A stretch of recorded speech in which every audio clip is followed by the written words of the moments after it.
nous avons 45 publications et nous avons 8 chaînes de télé. Nous avons beaucoup de médias privés. Vous avez également les médias publics. Le média est vraiment commercialisé parce qu'il y a beaucoup de politiciens, beaucoup qui sont titulaires de chaînes de télé. Nous avons plus de 100 licences de radio et en plusieurs langues à travers tout le pays. Donc, imaginez 2020, tout ce que tout cela va donner. Donc, les médias, que ce soit privé ou public, on ne peut pas dire qu'ils sont indépendants. Le privé n'est pas indépendant parce qu'il y a l'influence également des politiciens, de l'opposition et même au niveau du Parlement également, qui sont en tout cas dans le pays, qui influencent la plupart des stations radio. Oui, nous avons également eu des problèmes au niveau des médias. Par exemple, l'année passée, par exemple, l'un des journalistes de la presse écrite a été traduit en justice et emprisonné. Et vous voyez que les médias, en tout cas, sont confrontés à ce genre de problèmes, que ce soit la télé ou la radio.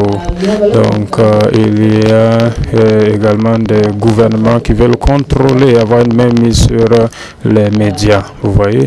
Donc, il y a beaucoup de suivi également du contenu et également de ce qui est en train d'être fait.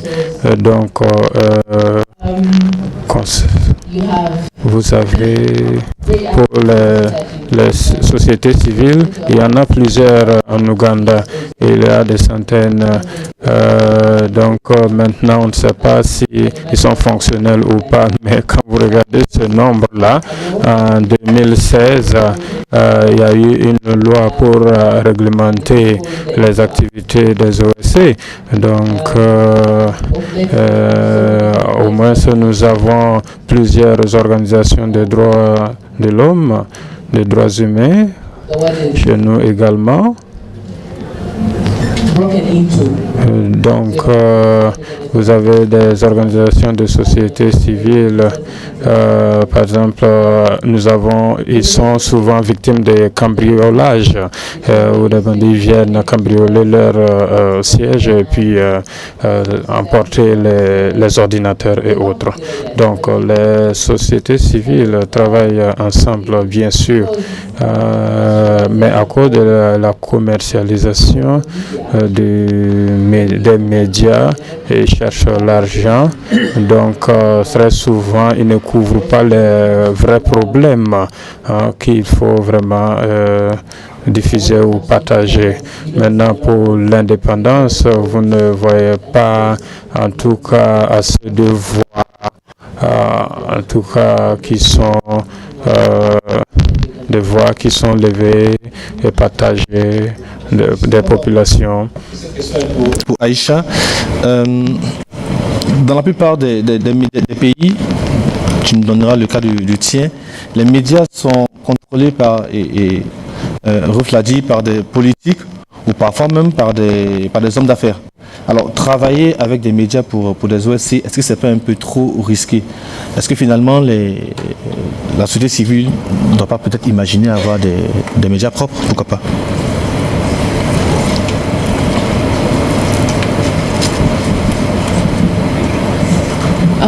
Hello. Bonjour tout le monde.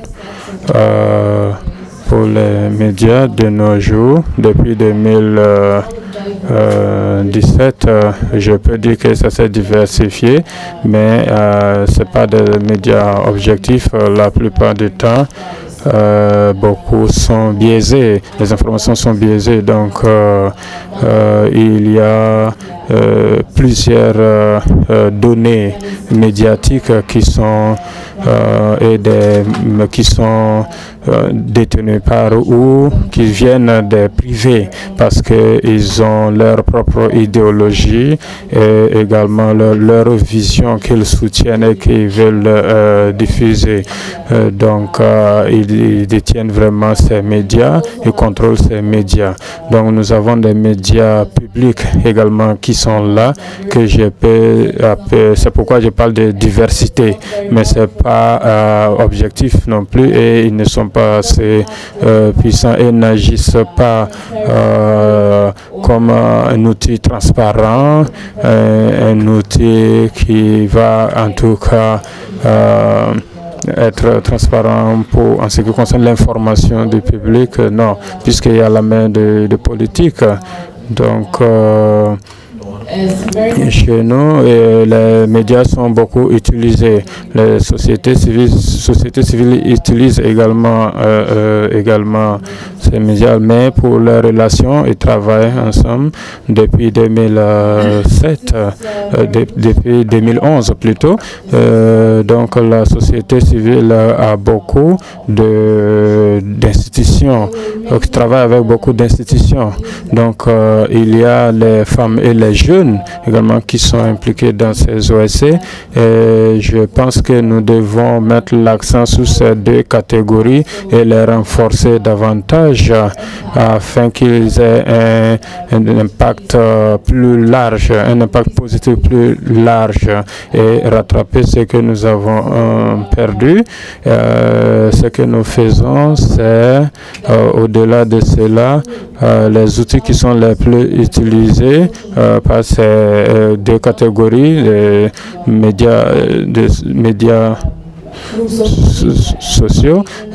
Donc, nous pensons que ça devient de plus en plus accessible. L'année dernière, par exemple, nous avons eu une concertation en ligne et je pense que pourquoi ce qui explique le succès des médias sociaux, c'est que c'est beaucoup accessible et la plupart des populations ont accès à l'Internet et donc par conséquent ils peuvent l'utiliser. Ils ont Twitter, ils ont et même d'autres médias sociaux ou réseaux. Donc également, nous devons sensibiliser la population dans la collecte même d'informations qu'ils veulent diffuser l'année passée. Par exemple, avec ce projet, à travers la concertation en ligne, nous avons essayé de sensibiliser donc pour créer également un système d'alerte précoce. Donc, nous avons échangé avec les femmes au niveau dans les zones reculées, dans la zone rurale. Donc, nous avons pu couvrir au moins plus de 1000 femmes dans ce sens. Donc, beaucoup de gens ont la volonté de participer et d'apporter leur contribution. Donc, également, on nous demande si vraiment on n'est pas vraiment préoccupé par leurs interventions ou leur apport en ce qui concerne la sécurité ou l'insécurité en Libye, vous voyez. Donc, nous avons utilisé cela aussi comme outil de plaidoyer. Donc, nous faisons des plaidoyers à travers cela auprès des autorités politiques. Et nous utilisons cela comme des références pour montrer les besoins même des populations et également des articles ou des bulletins d'information que nous publions pour exprimer les besoins des populations. Voici comment peut s'expliquer les réactions, la collaboration. Est-ce que la collusion entre les médias classiques ou médias en ligne et la société civile peut apporter un plus dans le combat, particulièrement dans ton combat de l'autonomisation des femmes? Est-ce que tu sens que les médias sont prêts à t'accompagner, à te suivre? Si oui, est-ce que tu as des cas précis où ça a été possible? Merci Israël. Au Sénégal, avant de parler du cas ou bien de mon engagement sur l'autonomisation des femmes, Je vais parler de la relation entre médias et société civile, et surtout dans ce qui nous rassemble aujourd'hui, qui est l'engagement citoyen particulièrement. Alors, nous avons plusieurs médias privés au Sénégal, nous avons un média national, mais il se trouve que le constat qui est le plus partagé est que les médias ne sont en général avec la société civile, particulièrement avec les mouvements citoyens, que quand il y a du sensationnel. Si je prends le cas concret que je connais le plus, qui est le mouvement Y en a marre, dans lequel j'ai milité et dans lequel j'ai dirigé 2 projets de gouvernance participative dans les 14 régions du Sénégal. Quand Y en a marre est né en 2011, tous les médias, autant nationaux qu'internationaux, étaient tournés vers le mouvement. Pendant 1 an, les gens ne parlaient que du mouvement Y en a marre. En 2012, après l'élection du président Macky Sall, alors qu'il s'est agi de construction et qu'on s'était dit, là, la contestation n'était pas derrière nous, mais le moment fort de la contestation est derrière nous. Et aujourd'hui, nous nous tournons vers les projets que nous avions écrits avant pour participer à la construction de notre pays. À la limite, il fallait contacter les médias ou bien même payer pour faire passer des messages citoyens. Et ce qui s'était passé, c'est que non seulement l'image du mouvement Y en a marre était dégradée au niveau de la population, parce que tout le monde croyait que Y en a marre avait pris de l'argent parce qu'on ne les entendait plus. Et ce n'est pas parce que le mouvement ne s'activait plus, mais c'est parce que les médias, qui sont le 4e pouvoir aujourd'hui, il faut le dire, ne se tournaient plus vers le mouvement Y en a marre parce qu'on ne parlait plus de pierres jetées, on ne parlait plus de personnes emprisonnées, on ne parlait plus de personnes arrêtées. Et cela démontre clairement la relation qu'il y a aujourd'hui entre les médias et la société civile, particulièrement les mouvements citoyens. Ces médias qui aujourd'hui de plus en plus sont dans une société consumériste et qui sont à la recherche de gains, ne sont plus ou très peu intéressés aujourd'hui par ce qu'on appelle l'information vraie et de qualité. Aujourd'hui, ce qui vend, c'est ça qui intéresse les médias. Ce qui vend, c'est ça qui pousse les médias à aller vers l'information et c'est ce qui fait le buzz, le sensationnel qui pousse les médias à aller vers l'information. Donc aujourd'hui, je puis dire que c'est les plus grands, c'est les plus grands partenaires de la société civile parce que sans eux aussi, nos messages ne passeront pas.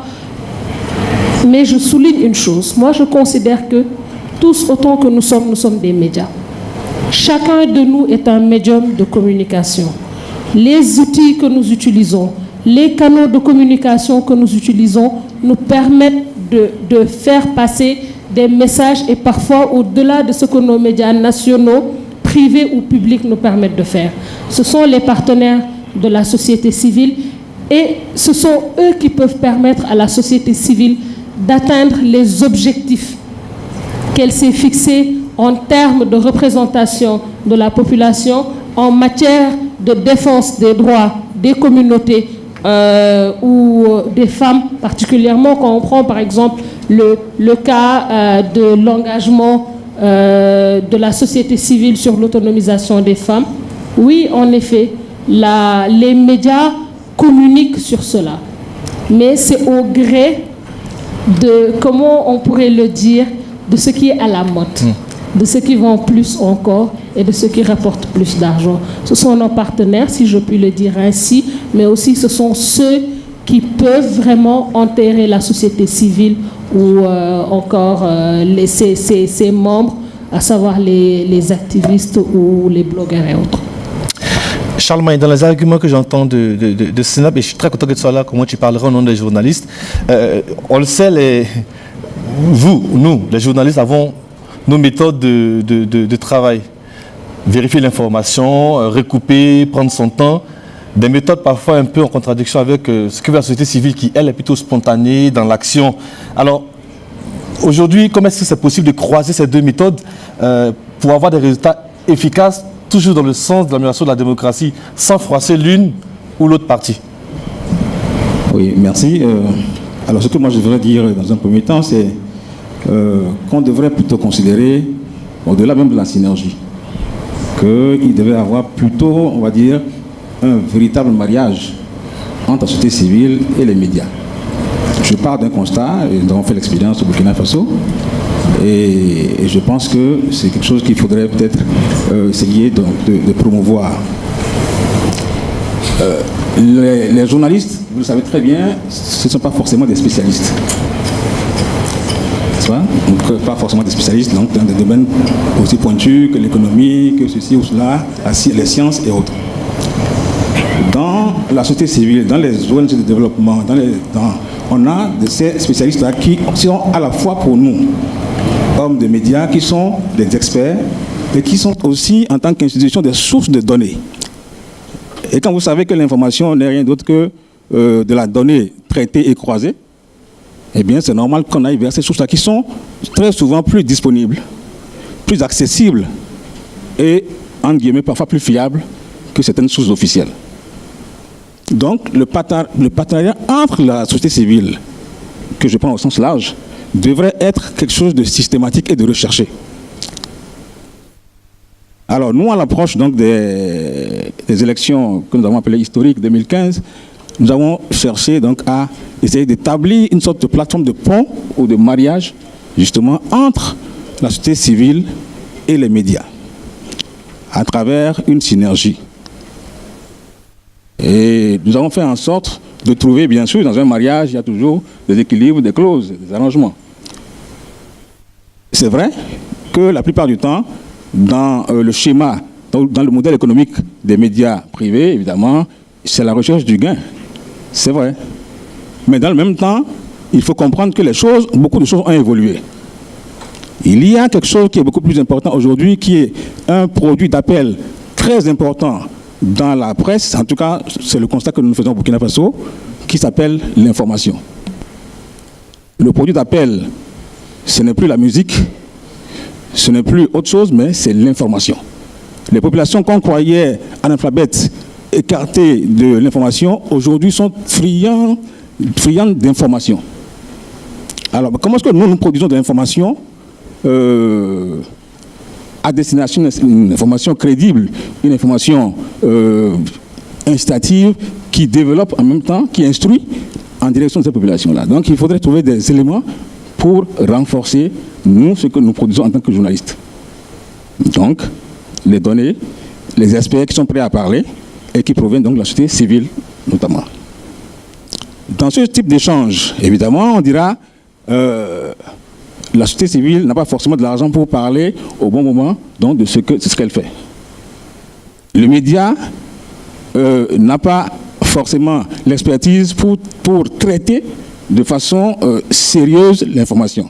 Donc on trouve une moyenne, afin que donc, l'expert qui vient de la société civile puisse être disponible pour les médias, afin que lorsqu'on a besoin d'informations ou d'analyses pointues sur des sujets pratiques, bien qu'on puisse avoir cette expertise avec nous pour donner l'information. À ce moment, lorsque vous arrivez à donner cette information avec des experts, avec des éléments assez... Donc, à ce moment, vous avez l'audience. Quand vous avez l'audience, vous avez l'argent derrière. OK? Maintenant, comment est-ce que ça se fait? Ce que nous avons suggéré donc, au niveau donc, des OSC, des ONG et autres, nous avons dit, vous avez un plan d'action. D'accord? Ne prenez pas les médias comme des canaux de diffusion. Prenez les médias comme des partenaires à vos actions. Inscrivez l'intervention des médias dans vos politiques, dans votre plan d'action, comme des actions qui sont financées. À ce moment, avant que le budget ne soit mis en place, le média sait combien il peut y avoir avec vous et vous travaillez sur une plateforme, vous n'avez pas besoin de relations d'échange d'argent à la pièce. D'accord? Lorsque vous avez une plateforme ainsi, donc c'est un partenariat qui s'établit entre le média et l'ensemble des OSC. Il y a une charte qui est signée. Donc ceux qui veulent intervenir aussi bien au niveau national qu'au niveau local ou régional, eh bien, vont vers donc, ces OSC-là et vice-versa et vers les médias de façon simple. Donc c'est ainsi que cette collaboration a pu être mise en place. Et je pense qu'aujourd'hui, ça a pu susciter la création, en tout cas le développement d'une information citoyenne au niveau de Burkina Faso, qui est comme une information qui, de plus en plus, permet de dire que le citoyen est au centre de l'information traitée de Burkina Faso. Donc je pense que c'est une formule que nous avons trouvée et qui permet donc de mettre tout le monde à l'aise, voilà, dans un partenariat gagnant-gagnant. Grira, on va finir par toi avant de prendre deux questions dans l'Assemblée. Charlemagne appelle de tous ses voeux un mariage, un partenariat. Est-ce que, je vais te poser peut-être une réponse, est-ce que finalement il n'y a pas aussi un échange de bons procédés? C'est-à-dire qu'est-ce que les journalistes ne doivent pas apprendre les questions spécifiques auxquelles ne sont pas habitués de la société civile, mais est-ce que la société civile elle-même aussi ne doit pas apprendre parfois des techniques journalistiques ou des médias pour pouvoir mieux communiquer? En fait, l'idée d'un mariage entre les médias et la société civile, dans le sens que vient d'expliquer, de détailler Charlemagne, est souhaitée, bien entendu, dans la mesure où, comme il a expliqué, un journaliste n'a pas vocation à être spécialiste en tout. Cela étant dit, les médias, il me semble, ne pourrait pas ou ne devrait pas faire l'économie de la spécialisation, qui est quelque chose d'extrêmement important. Moi, je vous raconte des exemples que j'ai vécus nombre de fois, parce que en fait, en même temps, il faut dire que le recours à un expert, c'est devenu un automatisme. Ouais. Voilà. Le politicien du pouvoir, il dit ceci, l'autre, il dit cela, et maintenant l'expert. Le problème, c'est que quand vous n'avez pas de journalistes spécialisés ou un tant soit peu familier avec la thématique, qui plus est peut-être une thématique technique, on parle d'économie, on parle de santé, etc., il peut bien recourir à un expert de la société civile. Moi, j'ai vu des exemples où il coupait, où il retenait dans les propos de l'expert les propos les plus anodins, les moins importants, les moins percutants. Donc, il faudrait bien que l'on développe quand même au sein de chaque rédaction, qu'on s'engage à développer des niches de spécialité.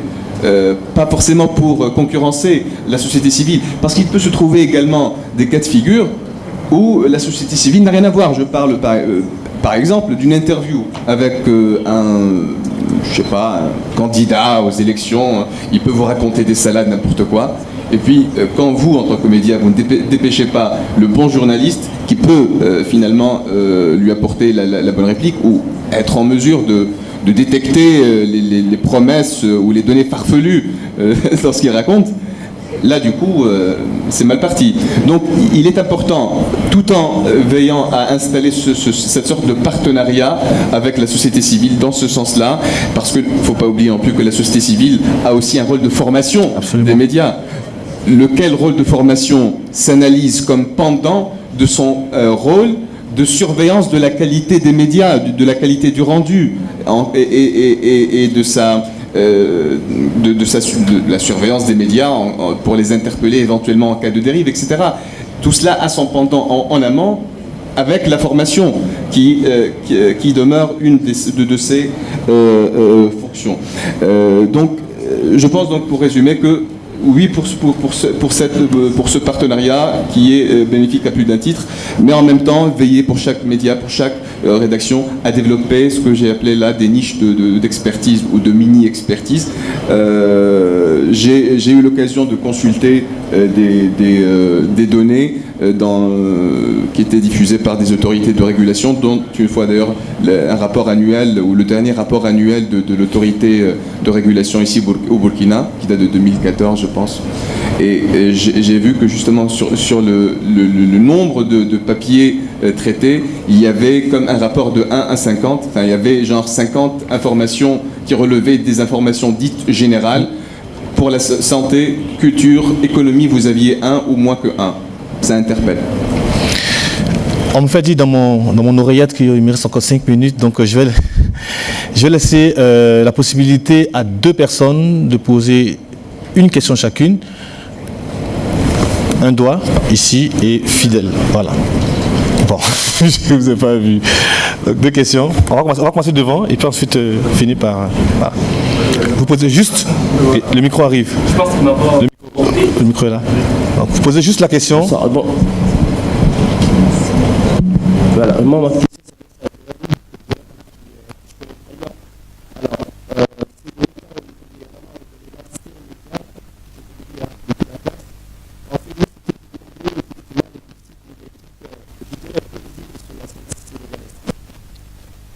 merci. On va prendre la deuxième question derrière et on aura le temps de répondre.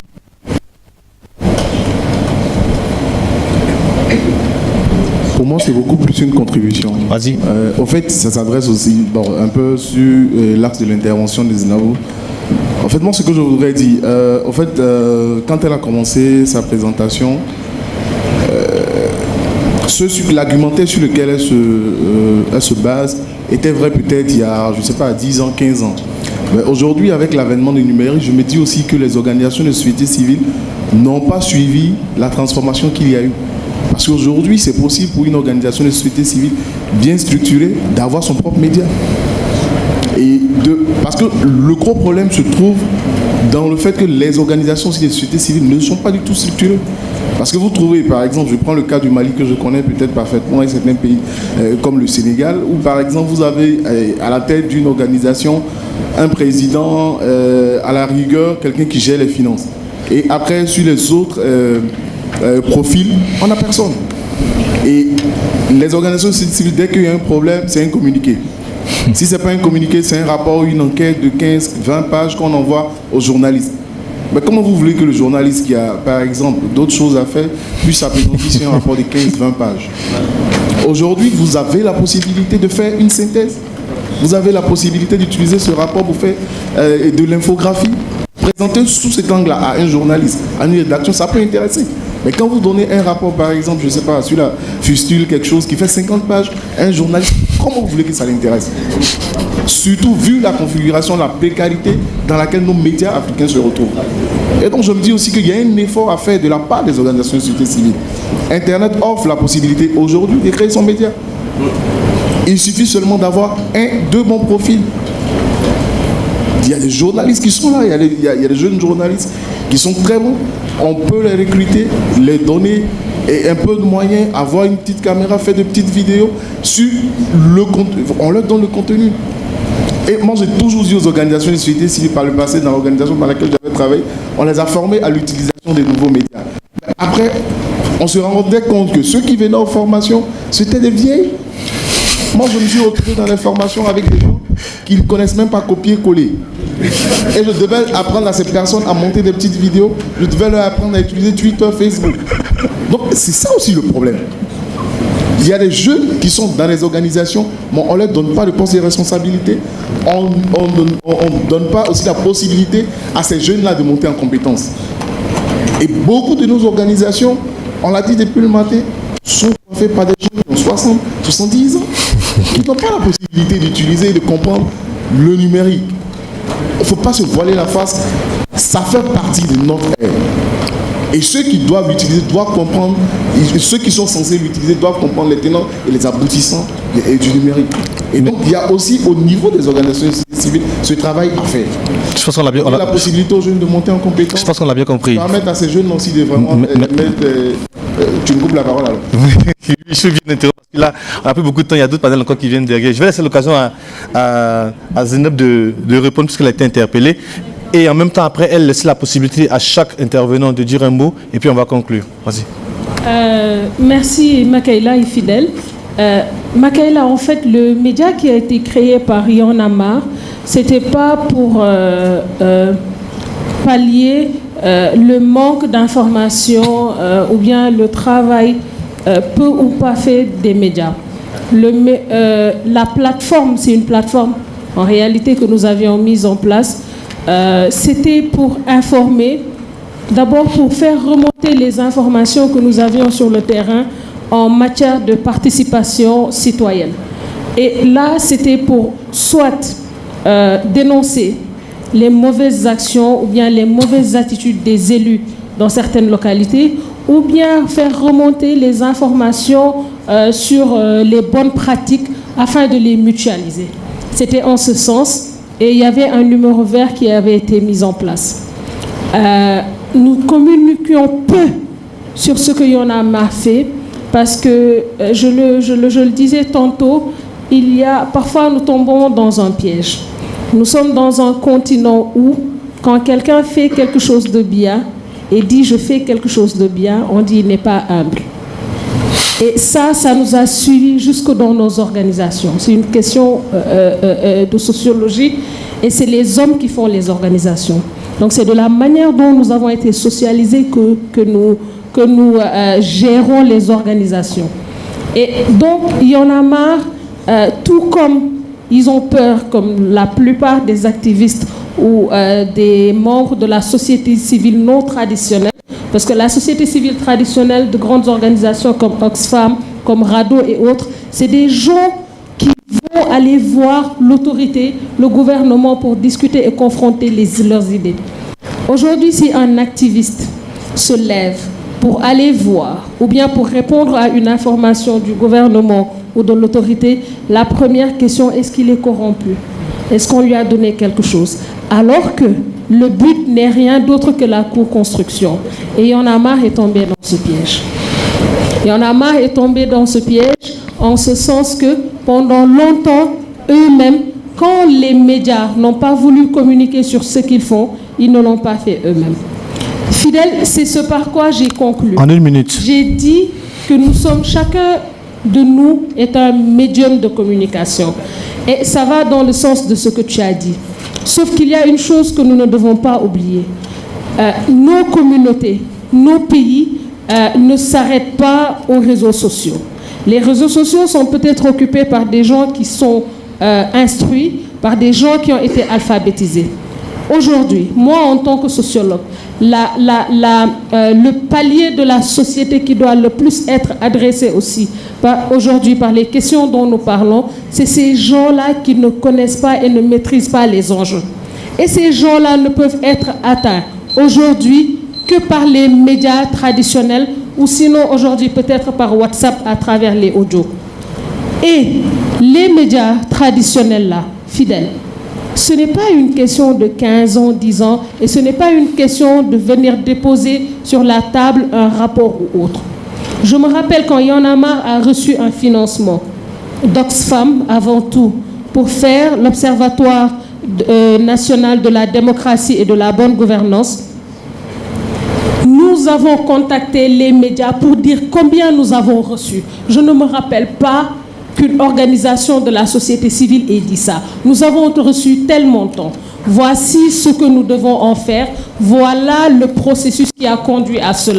Accompagnez-nous dans ça. Nous n'avons vraiment pas vu les médias. Et donc pour moi aujourd'hui, au-delà, c'est vrai qu'il y a un travail à faire dans les organisations de structuration, d'administration et de management total de gestion d'organisation. Mais je pense encore que les médias, le rôle qu'ils doivent jouer, ils ne le font pas vraiment parce que c'est eux qui structurent la représentation que les gens ont d'une idée, d'une personne ou d'une organisation. Merci beaucoup Zainabou. Je vais laisser la parole à Aïcha en termes de perspective et de propositions dans le futur pour ce mariage citoyen, société civile et médias. Comment est-ce que toi tu entrevois ça? Rapidement en 1 minute en guise de conclusion.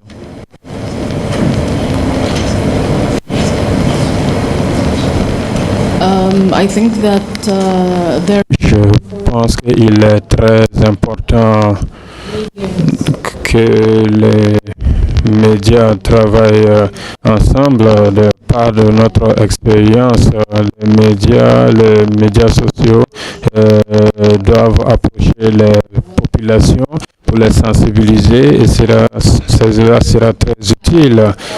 Donc cela va impacter positivement sur plusieurs thématiques, la violence à l'égard des femmes, les jeunes, l'édification de la paix. Nous allons aboutir vraiment à des résultats probants. Donc nous avons également il y a le manque vraiment, ou bien les médias qui traînent toujours dans leur pays. Je crois que les sociétés civiles vont travailler, dans ce sens, ils peuvent améliorer les activités des médias. Également, je pense que nous devons tous continuer nos activités d'activisme et également permettre à nos médias de produire davantage pour avoir un impact positif sur l'Afrique. En termes de perspective dans cette relation médias et société civile, comment est-ce que tu entrevois ça dans le futur, bien entendu? I think that it's important. Je pense qu'il est important pour les médias et les OSC de s'approprier de cette question pour le bien-être même des populations. Il faut donner de la voix à la population. Donc, qui paye l'argent ou pas, moi je pense qu'on doit travailler, c'est pas ça l'important. Donc, je pense que nous savons également que les OSC également dépendent de l'assistance également. Donc, ils ont des visions, ils ont des activités, mais il faut qu'ils soient assistés ou soutenus. Donc, l'argent également pour leur permettre de réaliser. Donc, il est important, cela est important pour nous. Donc, ce que nous avons identifié, il sera facile pour nous également de travailler ensemble pour pouvoir réaliser ensemble nos activités. Merci, Charlemagne. Il reste Charlemagne. I think cette nécessité, donc ces deux partenaires se mettent ensemble, trouvent le créneau pour travailler non pas dans la perspective de l'urgence, mais donc sur la durée. C'est-à-dire qu'il ne faudrait pas que les OSC attendent d'être dans l'urgence de communication pour venir voir les médias. Il faut créer aussi ce pont d'échange entre les deux partenaires pour que chacun puisse tirer le bénéfice de l'autre. Et je pense que si ça se voit ainsi, les deux donc, ne se reverraient pas en chien de faïence comme étant en train, par exemple, d'émarger au budget donc, des mêmes bailleurs. C'est ça ce qui se passe en fait. C'est-à-dire que chacun se dit, attends, lui, il est avec tel bailleur, donc moi je vais donner plus. Voilà. Donc du coup, il faudrait travailler en sorte de faire que chacun puisse en tout cas bénéficier donc, de l'autre et pouvoir à la fois donner ce qu'il a dans ce mariage-là. Rira, rapidement. Très rapidement, en vrac, en fait, pour rebondir sur ce que dit notre ami béninois tout à l'heure quand il parlait de rapport entre genres de médias, ce que je voulais dire tout à l'heure, avant que tu me coupes, c'est que la synergie, l'une des conditions essentielles pour que la synergie soit opérante entre ces trois éléments-là, c'est qu'il y ait en amont une synergie interne entre chacun des acteurs de chaque opposition, c'est-à-dire entre les éléments, entre les gars des médias, les gars de la société civile et les acteurs de la gouvernance, qu'il y ait une synergie entre opposition et partis au pouvoir, ce qu'on observe de moins en moins dans certains pays où il y a une inflation de partis politiques, où le jeu démocratique est parfois faussé. Deuxième chose que je voulais dire et par laquelle je voulais conclure, c'est que nombre de nos médias, c'était le cas aussi, c'est le cas probablement ici pour nombre de médias, même en Tunisie, se sont retrouvés après donc, la révolution de 2011 avec une liberté en quête de contenu. Ils avaient la liberté, ils n'avaient pas le contenu. Je paraphraserai peut-être Brassens qui disait sans technique, un don n'est rien qu'une salmanie. Sans contenu, une liberté n'est rien qu'une salmanie. Ça rime à rien d'avoir une liberté sans avoir le contenu, sans avoir la technique suffisante. Et cette technique-là, ce contenu-là, c'est la formation, ce qui est très important, c'est la spécialisation. Je pense qu'on a parmi nous quelqu'un qui, au sein de sa rédaction, je ne sais pas s'il a poussé ou si ça s'est fait naturellement, certains de ces journalistes à se spécialiser sur des thématiques. Certains de ces journalistes, je ne sais pas s'il a encouragé certains de ces journalistes à écrire des livres comme Puchot, comme voilà. Donc c'est un exemple de spécialisation. Voilà, Pierre Puchot, il s'est par la suite spécialisé sur la Tunisie. Voilà, ce genre de choses qui peuvent être intéressantes à développer et par lesquelles je vais conclure. Merci beaucoup. La discussion pourra continuer. continuer éventuellement après en comité restreint pour ceux qui sont intéressés. Je voudrais vraiment vous remercier de nous avoir écoutés, d'avoir contribué et puis merci beaucoup. On va ovationner les différents intervenants. Merci encore.